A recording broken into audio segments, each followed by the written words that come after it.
Soal MK barangkali itu memicu juga, tapi ini kan soal pembelahan masyarakat kita 3 bulan terakhir ini kan sudah terbentuk ada kubu 1, 2, dan 3.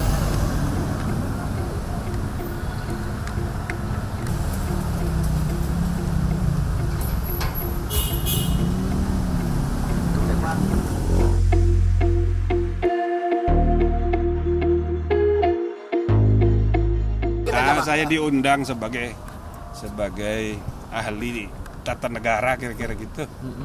Bagaimana mengenai perencanaan jangka panjang kan saya cerita. Undang-undang RPJP kan sedang dibahas. Oke.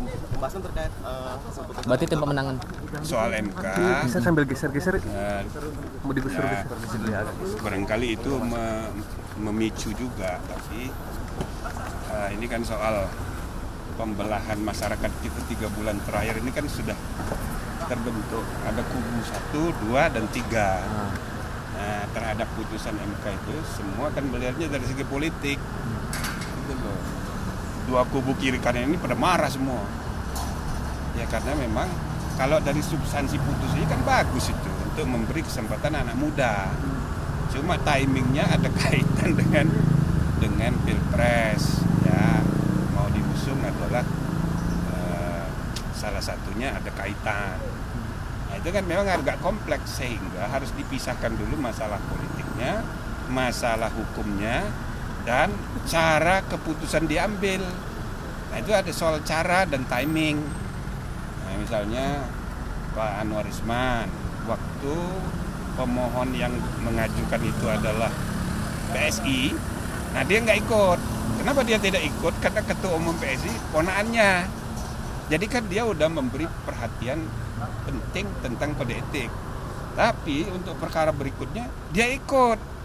Padahal di media sudah bersebar memang objek perkara itu ada kaitan dengan Gibran, bukan hanya dengan PSI, dengan pemohon, tapi objek. Nah, jadi dia ikut, itu yang membuat keputusan jadi berubah arah. Dari menolak menjadi dikabulkan, sehingga cara membuat keputusan ini dipersoalkan orang.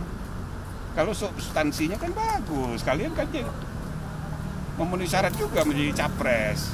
Jadi 60% pemilih kita ini anak muda. Jadi kalau misalnya untuk ke depan ini bagus sekali. Nah, cuma timingnya sekarang ini aja jadi diperpolitisir. Nah, ini saya rasa harus dipisahkan dulu lah soal politiknya, soal hukumnya, dan cara keputusan dibuat. Jadi spesifiknya tadi membicarakan apakah ada potensi Gibran untuk jadi pasangan? Enggak. Kalau Anda tanya mengenai itu, pembicaraan tadi umum aja mengenai pembangunan nasional sekarang. Tadi Pak Andi Amran juga ikut bergabung. Iya, Pak Andi Amran itu kan juga bicara mengenai food estate, bicara mengenai ekonomi maritim masa depan. Dia nanya soal-soal begitu. Ya saya kan karena terlibat dalam perencanaan jangka panjang di Bappenas. Minggu depan kan saya diundang bersama Menteri Keuangan, Menteri Bappenas, membicarakan mengenai informasi. Ini masuk ke tim PPN atau Enggak, ini saya bentar ya diundang Bang, lagi sebagai teman doorstop, aja. Pak Andi Amran juga begitu? Siap, bentar Saya ya Bang, rasa lagi doorstop. Saya sering ketemu dia ini dari dulu, teman lama. Jadi kalau ada agak mumet-mumet dia panggil diskusi, kan enggak apa-apa. Dimulai diskusi jam berapa sampai jam berapa tadi, Prof? Sebentar jam 9 sekarang. Berapa? Sudah jam 11 lewat ini.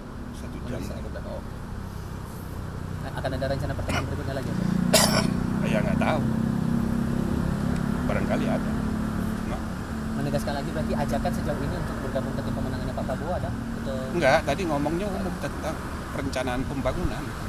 Isu-isu perencanaan jangka panjang. Dia mau kaitkan dengan tema kampanye dan sebagainya. Ya kalau saya diundang oleh Anies kita datang juga. Kalau Pak Ganjar? Ganjar datang juga, kenapa enggak? Tapi sejauh ini ajakan itu dari keduanya ada atau tidak? Ya belum, karena timnya udah komplit kan, enggak perlu lagi. Nah saya ini diundang ada teman aja. Oke? Oke.